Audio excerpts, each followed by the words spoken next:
Good evening, ladies and gentlemen. Chess here, and today I will show a game between Magnus Carlsen and Nepomniachtchi from 2002. This is the first recorded game between these two players. Recorded, I mean, which I found on ChessBase.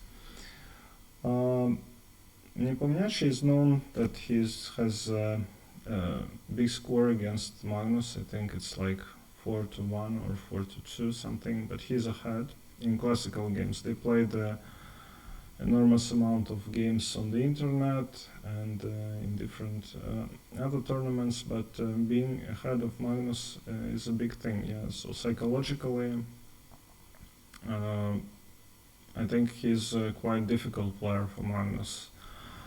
I checked their positions, what they played. I think Magnus is basically good at statics, at pawn chains and things like that, and Nepomniachtchi is good for like unexpected decisions. I'm not saying like exactly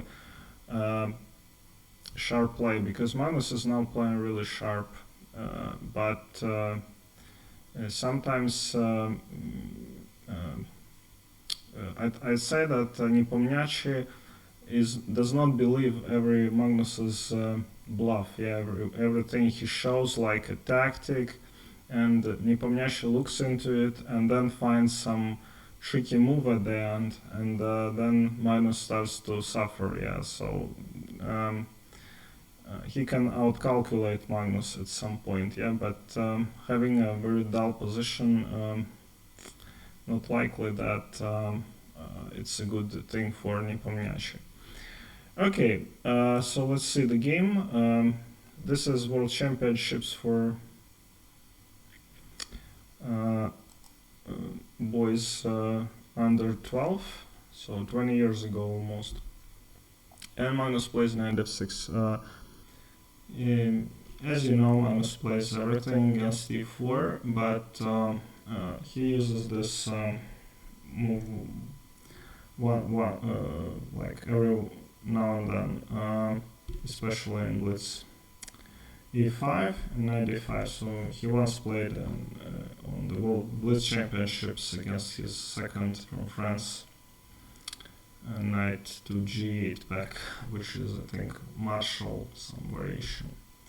Knight e5, d6, d4 takes knight e5. So this is what they play today. The theory, I think it's the main line. Looks a little bit awkward, yeah, that the black captures. I normally play something like g6, but they just take, bring knight to e5, and then play g6. I think now c6 is more popular, and or knight to d7, I think one of the variations which black play. g6 is not the strongest, I believe, just because white will play c3 and create blockade against this bishop, and it kind of unties white's hand, if you can say like this. Bishop c4, c6, knight c3, bishop a6. I've been a bit surprised by this move, but definitely you cannot take on c3 because of the bishop f7 checkmate. Yeah, so that's not a good idea. So bishop a6. I'm always afraid that if you move your knight somewhere, yeah, you can get these pawns doubled, yeah, and the position of black is ruined. So white castles, knight d7, queen f3. I think removing the queen from this attack, then white can recapture on e6, or even I think this is mate as well, in a couple of moves. Okay, so kind of creating some trap against Magnus, but he saw it. Bishop g7, rook e1, castles, queen g3. I think white should have a little bit advantage, but the engine says basically the position is equal. I'm just thinking that the problem with the semi-open games like c6 or knight f6, they are like considered to be quite similar one to each other. That white's pieces are not well coordinated, but you can easily maneuver them, yeah. And black can only like put a knight on b6, knight on f6, but they are not doing too much. So that's a small problem. Queen g3. So basically, MVL likes to say, white has a lot of random moves, yeah, and it's a big deal in modern chess. So Magnus took, and he took with the pawn, knight c3, queen takes c3, takes, and queen to d5. So I was just saying that white is much better, so probably something like queen g3 is not the right move. At this point I'd recommend maybe to take here on d7. I don't know. Just I don't want to give black option to exchange everything. Yeah. So what this is what Magnus did, and he played queen d5. So this position is actually better for black already. Just it's equal, but I think it's a bit more easier to play with black because of this e5 pawn, which white needs to defend. One of the I've heard that there is this opinion that Magnus basically became world champion with this move, like proposal to exchange queens. Yeah, when engine says that queen a5 is just a little bit better, yeah, it's more active move, and you attack this rook on e1. But definitely this position, let's say, black's game is much easier. Yeah, rook to c8, e6, moving the bishop out. Yeah, and white really struggles to have anything. So Ian played queen e2, and Magnus won this line with rook e8. So it's a big achievement for black. There is no attack, there is nothing really going on, but line is a line. Bishop g5, queen e6, very accurate move, defending the e7 and moving the rook in front of the queen, which is important. b6, rook d5, now e5 is attacked, bishop f4, queen f5 attacking c2, and queen to d7. So probably Magnus just wants to, play a little bit with queens, and he thinks that he can exchange them in more favorable moment.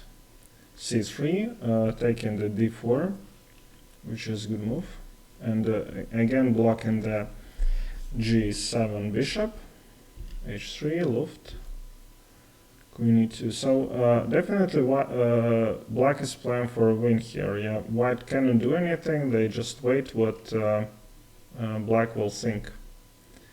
Bishop d3, rook d3, I'm sorry, 5 and b5. I like what Magnus does. Actually, at this point he played really strong going into engine.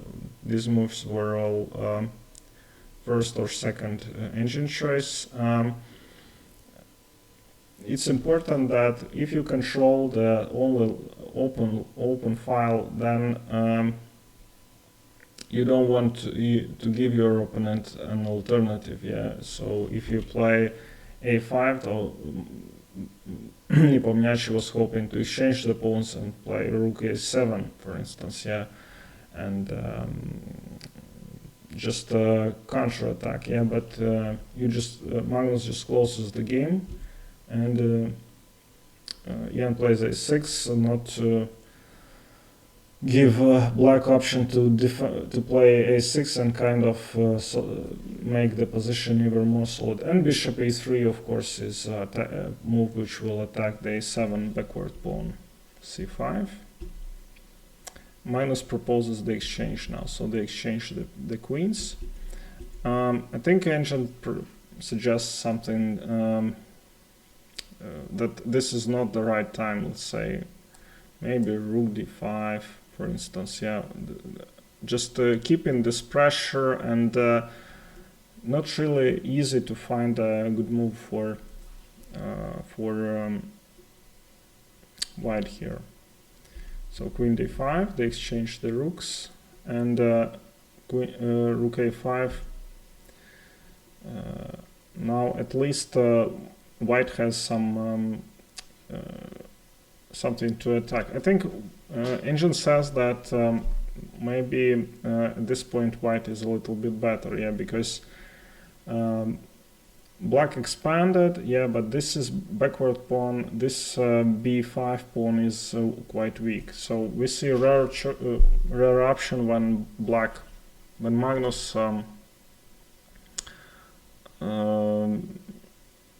strategically is outplayed. Yeah, he made a strategic mistake. Bishop e3 and bishop d4. Now this bishop protects the e4 pawn, and he took away this file from black, yeah, because he attacked the a7. So very good, very well played. Bishop e7, b3. Kind of white wants to infiltrate, or let's say if black plays something like here, takes, and take here, for instance, and then pawn takes, and bishop rook b7, and white wins because this pawn is hanging and black doesn't have anything. b3, bishop d8, rook a2, and Magnus took this bishop. Engine suggests that white is better, but not that good. And Magnus, I like his decision because it's really easy to to lose this position, because even though you cannot win immediately, yeah, but definitely black has no counterplay, so he immediately sacrifices an exchange, plays c3, in order not to allow b4, protecting the c3. Then Ian plays b4 himself. Here, rook c2, and this is I think critical mistake. So bishop d2 was this combination with pawn and bishop versus rook, yeah. So at this point black could also improve their position, and these two pawns are quite weak, yeah. So rook has a lot of perspective here, but Magnus wanted to take too much risk, and he allowed this d5, yeah, breaking through. And important that white has exchange, so a rook, extra rook, yeah, and it needs space, it needs to infiltrate, so allowing this was critically. Rook c8, and after rook b1 Magnus resigned, yeah, because he has to play here, takes, play another move, yeah, and this is like hopeless because there is a lot of things, I think, how to win this. I think even this wins. Alright, thank you very much for watching, and see you next time.